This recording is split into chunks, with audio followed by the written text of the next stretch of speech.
दुख क्या होता है? अमावस्या की बड़ी ही सुंदर कथा। पौराणिक कथा के अनुसार किसी नगर में एक राजा रहता था। राजा की रानी बहुत ही धार्मिक विचारों की थी। राजमहल के ठीक सामने साहूकार की एक हवेली थी।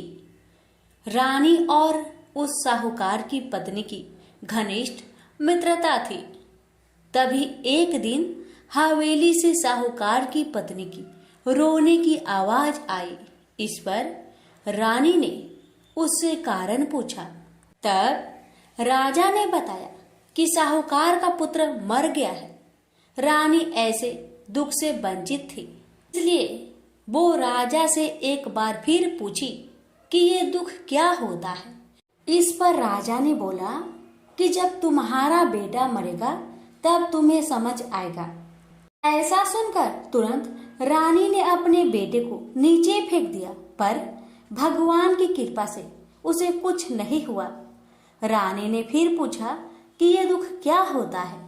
तब राजा ने रानी को जवाब देते हुए कहा कि जब पड़ोसी राज्य में युद्ध होगा और मैं उस युद्ध में अकेला जाऊंगा, इसके बाद जब तुम मेरे मरने का समाचार सुनोगी तब तुम्हें पता चलेगा। हालांकि रानी अमावस्या व्रत करती थी, जिस वजह से राजा युद्ध जीतकर वापस आ जाते हैं। रानी फिर से सवाल करती है।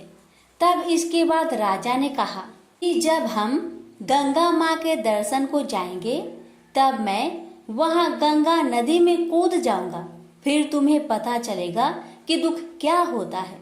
उधर भगवान शंकर कैलाश पर्वत पर बैठकर सब कुछ देख रहे थे और माता पार्वती से कहते हैं कि आओ, मैं तुम्हें सुखी आत्मा के दर्शन कराता हूँ। इसके बाद भगवान शिव बकरे और माता पार्वती ने बकरी का रूप धारण करके एक बावली के पास घास चरने लगे। रानी ने उस बावली को देखकर कहा कि हम यहीं विश्राम करेंगे।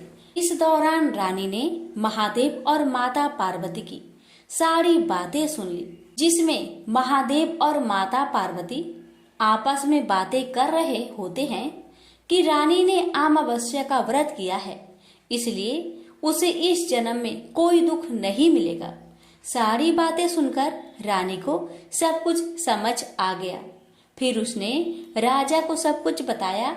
ऐसा माना जाता है कि अमावस्या व्रत करने से इंसान के सभी संकट दूर हो जाते हैं।